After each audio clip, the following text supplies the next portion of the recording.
हटाओ।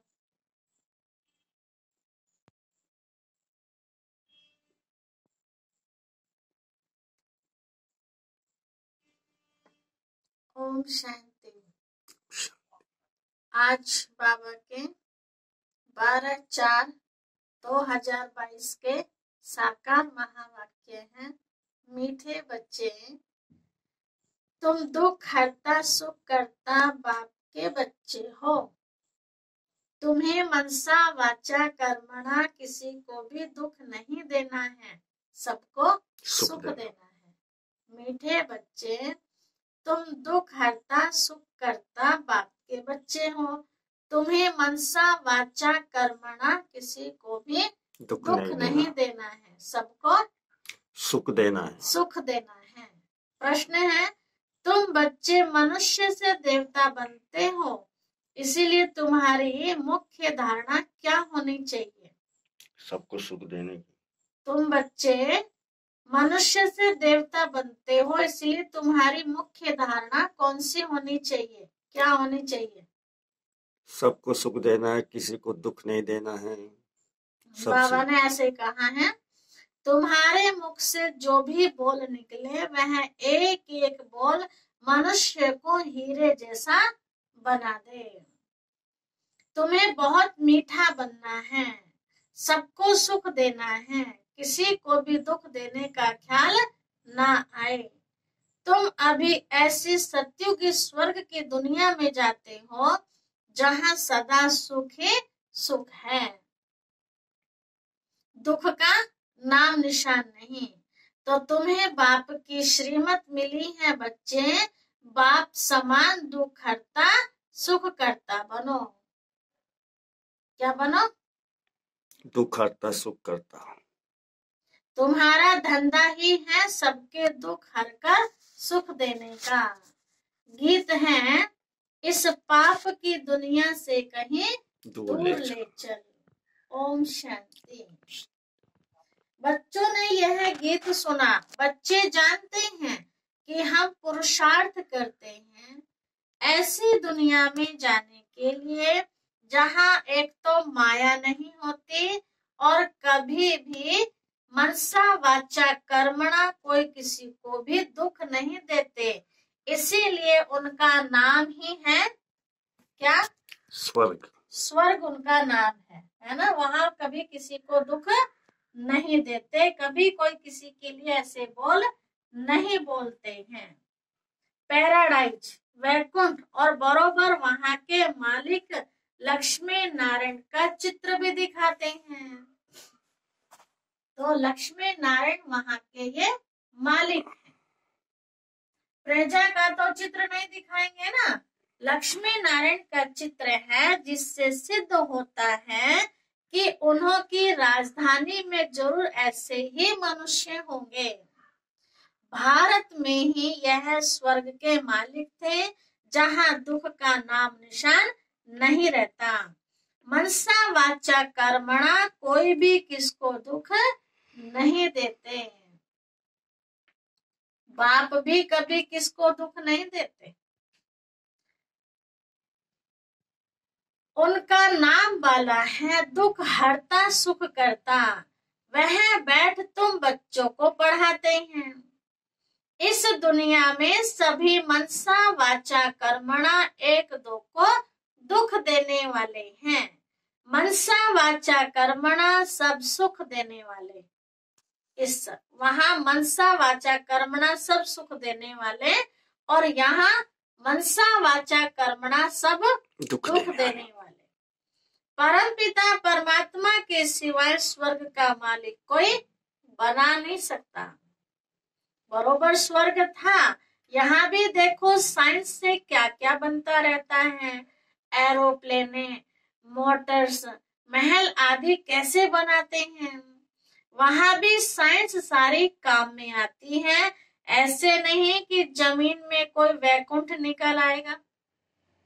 कहते द्वारिका नीचे चली गई, सोने की दुनिया नीचे चली गई। तो बाबा ने कहा जैसे दिखाते हैं द्वारिका समुद्र के नीचे चली गई।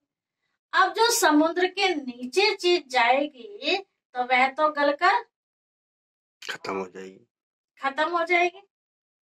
नए से सब कुछ बनना है तो बाप से, जबकि हम विश्व की बादशाही प्राप्त कर रहे हैं, तो मनसा वाचा कर्मणा किसी के प्रति भी बुद्धि में दुख देने का ख्याल नहीं आना चाहिए, है ना। जैसे लौकिक में कहते हैं ना, किसी को प्रधानगिरी में उठना हो, चेयरमैनी में उठना हो, तो वो किसी से वैर नहीं करता। क्यों नहीं करता? उसे वोट लेनी है, उसे सीट पर बैठना है, इसीलिए वो सबका अच्छा काम करता है। तो हमें भी तो वोट लेनी है ना। स्वर्ग में बादशाही लेनी माना वोट लेनी है। राजा तो तभी बनेंगे जब ज्यादा वोट होगी आपकी। तो किसी को दुख दिया तो उसकी वोट हमारे लिए खत्म हो जाएगी, कैंसिल हो जाएगी। इसीलिए बाबा ने कहा, जबकि हम बादशाही प्राप्त कर रहे हैं, तो मनसा वाचा कर्मणा किसके प्रति बुद्धि में दुख देने का ख्याल नहीं आना चाहिए। भल यह है ही माया का राज्य, मनसा तूफान तो आएंगे, बाकी दिल में किसको दुख देने का ख्याल भी नहीं आना चाहिए। इस समय सब एक दो को दुख ही देते हैं, समझते सुख है परंतु है दुख। बाप से सबको बेमुख करते हैं। यह भक्ति मार्ग भी ड्रामा में है। ड्रामा को कोई भी जानते ही नहीं। वह लोग समझते हैं हम यह शास्त्र आदि सुनाते हैं, तो यह भी ज्ञान देते हैं। जप तप आदि करने से मनुष्य मुक्ति जीवन मुक्ति को पा लेंगे। जप तप करने से, है ना, बाबा मिल जाएगा और बाबा से फिर मुक्ति और जीवन मुक्ति मिलेगी। डायरेक्ट नहीं, पहले संगम युग पर बाप से मिलेंगे तब मिलेगी। अनेक प्रकार के रास्ते खोजते रहते हैं। कहेंगे बहुत समय से भक्ति करते आए हैं तब भगवान आया है। हम भी कहते हैं भक्ति का जब अंत होता है तब भगवान को आना पड़ता है। तो आए हैं ना, आकर भक्ति का फल देते हैं, तो वह सब भक्ति की लाइन में चले जाते हैं। इसको ज्ञान नहीं कहेंगे। शास्त्रों में ज्ञान से सदगति नहीं होती। शास्त्रों के ज्ञान से सदगति नहीं होती है। सृष्टि के आदि मध्य अंत का ज्ञान तो उन्हों को है ही नहीं। यह तुम जानते हो, प्राचीन ज्ञान और योग से भारत स्वर्ग बना था। क्या बना था? भारत स्वर्ग बना था।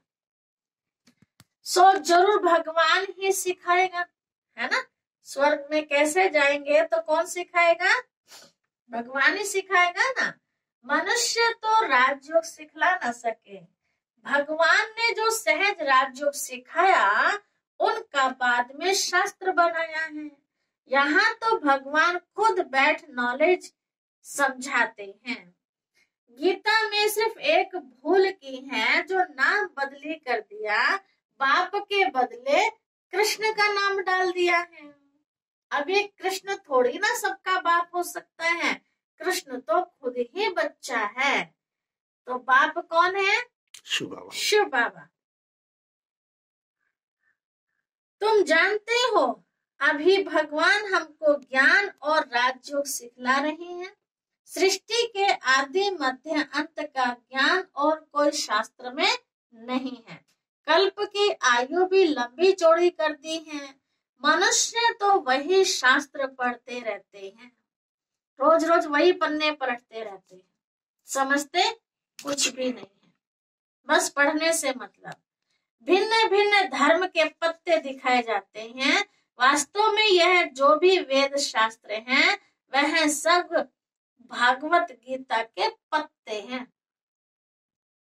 जो भी शास्त्र हैं क्या है वे सब?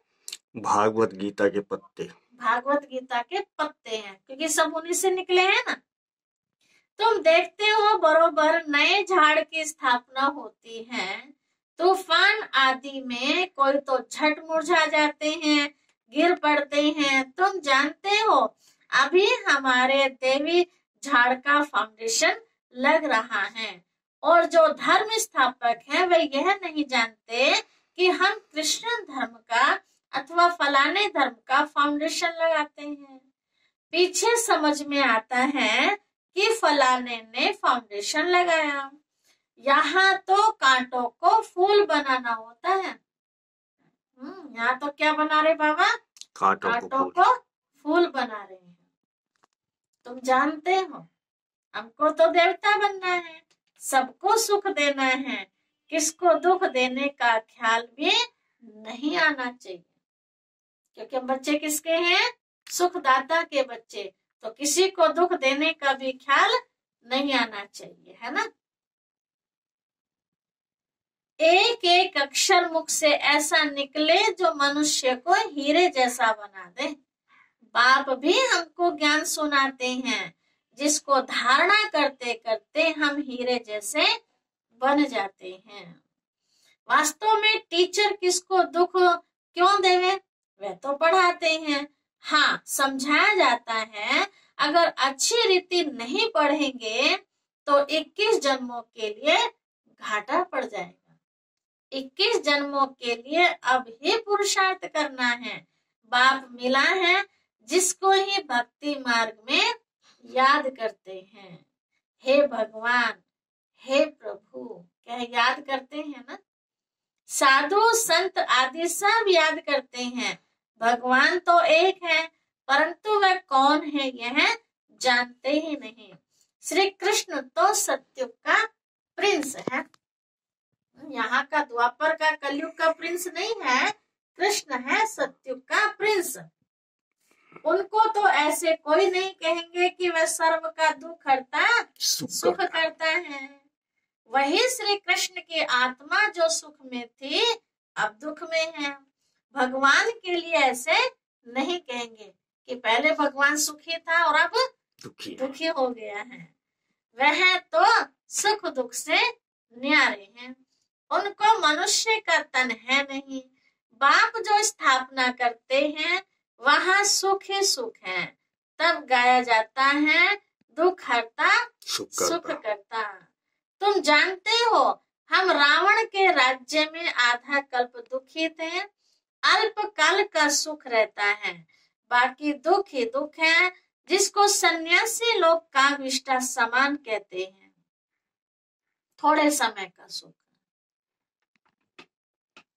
क्योंकि विकार से पैदा होते हैं ना। लेकिन कोई पवित्र प्रवृत्ति मार्ग भी होगा जहाँ कोई भी विकार नहीं होगा। बरोबर वह सतयुग था जहाँ सब रहते थे, लेकिन किसी के मन में किसी के लिए कोई विकार पैदा नहीं होता था। ये पवित्र दुनिया है, इसी को शिवालय कहा जाता है। बरोबर वह सतयुग था, उनका नाम है स्वर्ग। वह है पवित्र मार्ग स्वर्ग। फिर पतित बनते हैं तो उनको कहा जाता है नरक, भ्रष्टाचारी मार्ग। यह सुख दुख का खेल बना हुआ है। मनुष्य को अभी अभी सुख और अभी अभी दुख। उनको यह मालूम ही नहीं कि स्वर्ग में सदा सुखी रहते हैं, दुख वहां होता ही नहीं है। यह तो है ही दुख की दुनिया। तब तो सन्यासी भी सन्यास करते हैं, परंतु वह है निर्वृत्ति मार्ग। सतयुग में प्रवृत्ति मार्ग था, वह था शिवालय। देवी देवताएं लक्ष्मी नारायण आदि के जड़ चित्र मंदिरों में भी कैसे ताज व तख्त से सजे हुए हैं। भारत ही है जिसमें राजा रानी देवी संप्रदाय थे और कोई धर्म था ही नहीं। आदि सनातन डबल सिरता देवी देवता धर्म था। वह धर्म कैसे स्थापन हुआ, यह सब बातें तुम बच्चे ही जानते हो। शिव बाबा की मत से तुम दुख हरता सुख करता बनते हो। तुम्हारा धंधा ही यह है, सबका दुख हर कर सुख देना। अगर तुम भी किसको दुख देंगे तो कौन कहेगा क्या ये दुख हरता सुख करता बाप के बच्चे हैं। पहले मनसा में ख्यालात आते हैं, फिर एक्ट में आते हैं। तुम बच्चों को तो अति मीठा बनना है। भगवान पढ़ाते हैं तो जब तक चलन तुम्हारी दैवी नहीं होगी तो मनुष्य तुम पर विश्वास कैसे करेंगे। गीता में भी लिखा हुआ है, भगवानुवाच, मैं नर से नारायण बनाता हूँ, भगवान जरूर संगम पर होगा। भगवानुवाच, मैं तुमको राजयोग सिखाता हूँ तो जरूर पुरानी दुनिया का विनाश हुआ होगा। विनाश होगा तभी तो नई दुनिया आएगी ना। यह काम कोई कृष्ण का नहीं है। त्रिमूर्ति दिखाते हैं परंतु शिव को उड़ा दिया है। फिर कहते हैं ब्रह्मा को तो 3 मुख होते हैं, यह एक मुख वाला ब्रह्मा कहाँ से आया, है ना। शास्त्रों में क्या क्या बातें बना दी हैं। फिर कहते ये कैसे आपने दिखाया। अब बैठ के समझे, समय दे तो कुछ समझ में भी आए कि एक मुख कैसे है, 3 मुख कैसे हैं। अब मनुष्य के 3 मुख भला होंगे क्या। सोचो जरा, 3 मुख वाला होगा तो कैसा लगेगा देखने में। बाप कहते हैं तुम मेरे समझो सियाने बच्चे हो, समझो इस बात को। क्या समझो कि 3 वाला मनुष्य कैसे लगे, कैसे हो सकता है ना। आज किसी का सिर में थोड़ा सा एक सिर और निकल जाए तो क्या कहते हैं लोग बाग, शैतान पैदा हो गया, बवाल पैदा हुआ लोग बाग। और फिर देखते हो ज्यादा समय जीता भी नहीं है। और देवताओं की तो उम्र कितनी थी, सोचो जरा। तो वह 3 मुख वाले, 4-5 मुख वाले इतने वर्ष कैसे जिए। जो एक छोटा सा एक और मुंह यहाँ लग जाता वो ज्यादा समय नहीं जीता। तो बाबा कहते हैं बच्चे तुम तो समझदार हो ना, समझदार बाप के बच्चे हो। तुम ही विश्व पर राज्य करते थे, अब बाबा तुमको देही अभिमानी बना रहे हैं। अब अपने को आत्मा समझो। मुक्ति धाम में सबको ऐश्वर्य बनाए भेज देते हैं। यहाँ आकर तुमने ये शरीर धारण किया है। शरीर धारण करते करते तुमको देह अभिमान पक्का हो गया है। अभी तुम अपने को आत्मा समझो। मुझ आत्मा ने 84 जन्मों का पाठ बजाया है। अभी यह अंतिम जन्म है। ऐसे ऐसे अपने साथ बातें करो। बाप कहते हैं अभी तुम देही अभिमानी बनो, वापिस लौटना है, फिर तुम स्वर्ग में आएंगे। अभी तुम मेरे द्वारा स्वर्ग की बादशाही लेने की मेहनत कर रहे हो। बाप को तुम भूल जाते हो तो खुशी का पारा नहीं चढ़ता है। शास्त्रों में कितनी भारी भूल कर दी है। शिव बाबा को उड़ा दिया है। पूजा करते भी कह देते हैं नाम रूप से न्यारा है। अरे तब पूजा किसकी करते हो भला, तो नाम रूप से न्यारा है तो फिर पूजा किसकी, याद किसको करते हो। आश्चर्य वाली बात है। कहते भी हो आत्मा ब्रह्मकुटी के बीच में रहती है, परंतु आत्मा किसकी संतान है ये नहीं जानते। कितनी सहज बात है। मैं आत्मा ब्रह्मकुटी के बीच में रहे, इस शरीर द्वारा पाठ बजाती हूँ, इस पुतले को नचाता हूँ। कठपुतलियों का डांस होता है ना, कैसे कठपुतलियों का डांस दिखाते हैं। वह दूसरे आदमी बैठ डांस कराते हैं, है ना। वो धागा खींचते रहते हैं, कठपुतली नाचती रहती है।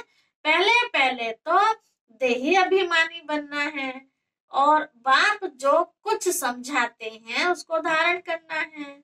प्रदर्शनी में पहले पहले तो बाप का परिचय समझाना है कि वह सबका बाप है, वह निराकार है। दूसरा साकार प्रजापिता, ये ब्रह्मा बाबा है। तो 2 बाबा हो गए ना।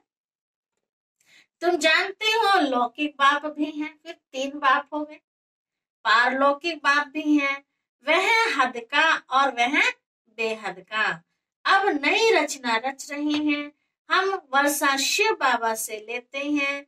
ऐसी ऐसी बातें अपने साथ करके पक्का कर देना है। देही अभिमानी बनना है। हम शिव बाबा के पास पढ़ने के लिए आते हैं। हम शिव बाबा के पास पढ़ने के लिए आते हैं। शिव बाबा हमें पढ़ाने के लिए आते हैं। कहाँ से आते हैं, कहाँ से आते हैं शिव बाबा में पढ़ाने? परम धाम से। परम धाम से आते हैं। शिव बाबा पढ़ाने के लिए आते हैं। साकार है प्रजापिता ब्रह्मा, तुम हो प्रजापिता ब्रह्मा के मुख वंशावली। तुमको ब्रह्मा ने एडॉप्ट किया, तुम हो गई नई रचना ब्राह्मण। माता जी,